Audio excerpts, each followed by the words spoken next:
গরমে লিচুর এরকম একটা ঠান্ডা ঠান্ডা ডেজার্ট থাকলে আর কি লাগে বলেন। এরকম এক ফ্রিজ ডেজার্ট যদি নর্মাল ফ্রিজ থেকে নামিয়ে এই গরমের দিনে খাওয়া যায়, বিশ্বাস করেন কলিজাটা পুরো ঠান্ডা হয়ে যাবে। মাত্র ২টি উপকরণ দিয়ে মজাদার এই লিচুর পুডিংটা তৈরি করেছি। আসসালামু আলাইকুম এভরিওয়ান, সবাই কেমন আছেন? আশা করি ভালো আছেন। আজ আমি আপনাদেরকে তৈরি করে দেখাবো লিচুর পুডিং।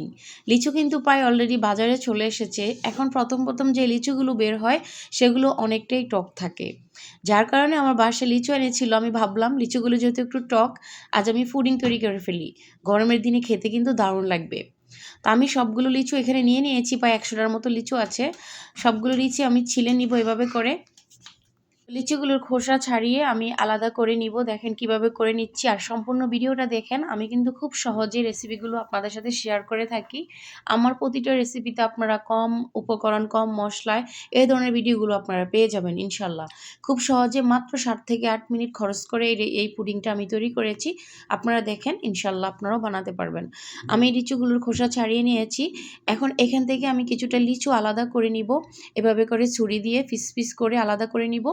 যখন আমি পুডিংটা তৈরি করব তখন আমার এই লিচুগুলো দরকার হবে। আর বাকি লিচুগুলো আমি এই বিচিটা ছাড়িয়ে তারপরে একটা ব্লেন্ডারে জাকে নিয়ে নিব। তো আমি এই যে এভাবে করে কয়েকটা লিচু আলাদা করে নিব। এটা পরে আমার পুডিং বানানোর জন্য লাগবে। আর বাকি লিচুটাকে আমি এভাবে করে বিচি ছাড়িয়ে নিয়েছি দেখেন। এখন চলেন এটাকে আমি একটা ব্লেন্ডারে জাকে ব্লেন্ড করে নিব। তো আমি একটা ব্লেন্ডারের জগ নিয়ে নিয়েছি। ব্লেন্ডারের জগের মধ্যে আমি সম্পূর্ণ লিচুগুলোকে দিয়ে দিলাম। কোনো পানি ব্যবহার করা যাবে না এখানে। পানি ছাড়াই কিন্তু একটা পিউরি তৈরি করে নিতে হবে। আমি ব্লেন্ড করে নিয়েছি। এখন একটা পাইপে নিয়ে পাইপের মধ্যে লিচু জুসটাকে দিয়ে দিলাম। ছাঁকার কোনো প্রয়োজন নেই। তো আমার ছেলের এত বেশি পছন্দ, সে হাত দিয়ে নিয়ে খাওয়া শুরু করে দিচ্ছে অলরেডি। এরপর যে লিচুটা যদি একটু টক, আমি একটু চিনি দিয়ে দিলাম। আপনাদের লিচুটা যদি মিষ্টি হয় তাহলে চিনি দেওয়ার কোনো প্রয়োজন নাই। আরও বেশি টেস্টি করার জন্য সামান্য পরিমাণে দিয়ে দিলাম গুঁড়ো দুধ। আজকে আমি আগার আগার পাউডারটা ব্যবহার করব। এটা আপনারা যে কোনো মুদি দোকানে পেয়ে যাবেন। দেখেন এখান থেকে আমি ১ চামচ পরিমাণ আগার আগার পাউডারটা নিব। তো এই তো আমি ১ চামচ পরিমাণে নিয়ে নিচ্ছি। তো ১ চামচ পরিমাণ আমি আগার আগার পাউডারটা নিয়ে চুলার জালটা কিন্তু আমি এখনও চুলায় পাতিলটা বসিনি। এর আগেই সব কিছু মিশিয়ে নিতে হবে। আমি খুব ভালো মতো করে সব কিছু মিশিয়ে নিয়েছি দেখেন। এই যে এরকম করে মিশিয়ে এখন আমি চুলায় দিয়ে দিয়েছি। চুলায় এটা উতরানি আসলেই আমি এটাকে নামিয়ে নিব। বাট চুলায় বসানোর পরে একটা উতরানি আসলে কিন্তু নামিয়ে নিতে হবে। বেশিক্ষণ রাখার কোনো প্রয়োজন নাই। তো এই তো আমি এখন এটাকে একটু ঠান্ডা করে নিব। বলক চলে আসলে আমি এটাকে নামিয়ে নিব। আমার অনেকটাই জাল করা হয়ে গিয়েছে, ১ থেকে ২ মিনিটের মতো। এখন এটাকে আমি নামিয়ে ঠান্ডা করে নিব। দেখেন এখন আমি এটাকে নামিয়ে নিব। তো আমি এটাকে অলরেডি ঠান্ডা করে নিয়েছি। এই পাকে আমি যে বাটির মধ্যে পুডিংটাকে সেট করব, সেই বাটির মধ্যে দেখেন আমি যে লিচুগুলো আগে কেটে রেখেছিলাম, সেই লিচুগুলো আমি নিচে দিয়ে কিছুটা দিয়ে দিচ্ছি এভাবে করে বিছিয়ে। দেখেন যেভাবে করে দিয়ে দিচ্ছি সুন্দরের জন্য। পরবর্তীতে আমরা যখন পুডিংটাকে কাটবো তখন খেতে কিন্তু অনেক বেশি মজা হবে। একদম প্রতিটা কামড়ে কামড়ে লিচুর পিসটা আমাদের মুখে পড়বে। তো এই লিচুর এই সিজন মাত্র শুরু হয়েছে। আপনারা অবশ্যই বাসায় ট্রাই করবেন। গরমে আর কি লাগে এরকম ঠান্ডা ঠান্ডা একটা ডেজার্ট হলে বলেন। তো আমি খুব সুন্দর মতো করে বিছিয়ে দিয়েছি যে। তো এখন আমি এখানে আমার যে ব্লেন্ড করে রাখা, জাল করে রাখা লিচুর পিউরিটা সেটা আমি এখানে দিয়ে দিব। জেলিটা এই যে দেখেন, এটা কিন্তু গরম গরম থাকা অবস্থায় দিয়ে দিবেন, কারণ ঠান্ডা হয়ে গেলে এটা অনেকটাই জমে যায়।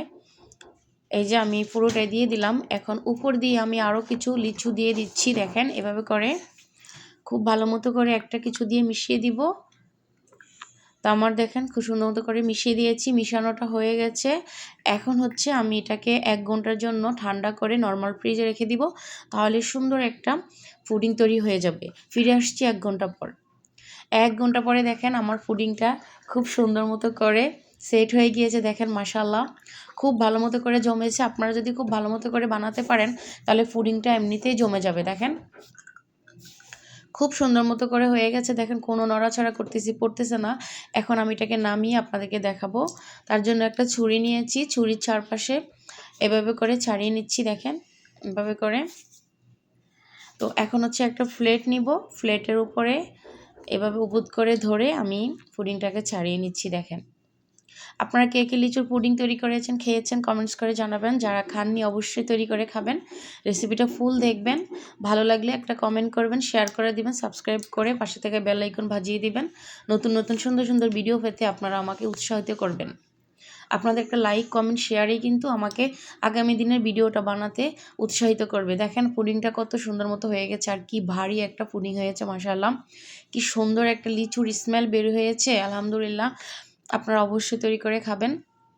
আর উপর দিয়ে যে লিচুটা আমি তো চাকিনি, যার কারণে লিচুগুলো রয়ে গেছে, খুব সুন্দর দেখা যাচ্ছে।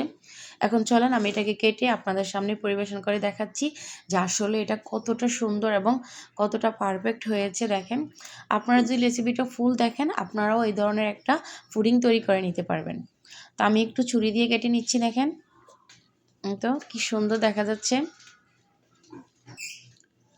তো আমি এই যে ছুরি দিয়ে কেটে নিলাম, এখন আমি একটু হাত দিয়ে নিয়ে আপনাদেরকে দেখাচ্ছি যেটা কতটা সুন্দর হয়েছে। মাশাআল্লাহ, দেখেন কি সুন্দর হয়েছে। তো আপনাদের কাছে কেমন লেগেছে অবশ্যই আমাকে কমেন্টস করে জানাতে ভুলবেন না। আজকের ভিডিওটা আপুরা ভাইয়ারা আমি এখানেই শেষ করে দিব। আপনাদের সুন্দর একটা কমেন্টসের আশায় থাকবো, একটা লাইকের আশায় থাকবো, একটা সাবস্ক্রাইবের আশায় থাকবো। তো ভিডিওটা কেমন হয়েছে অবশ্যই জানাবেন। আজকের মতো এই পর্যন্ত। সবাই ভালো থাকবেন, সুস্থ থাকবেন। আর এই গরমে একবার হলেও এই পুডিংটা আপনারা বাসায় ট্রাই করবেন।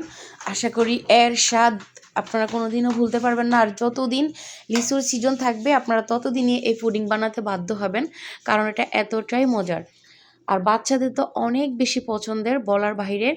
যারা লিচু খেতে পারে না, লিচু খেতে চায় না বাচ্চারা, তাদের জন্য এই পুডিংটা একদম পারফেক্ট হবে।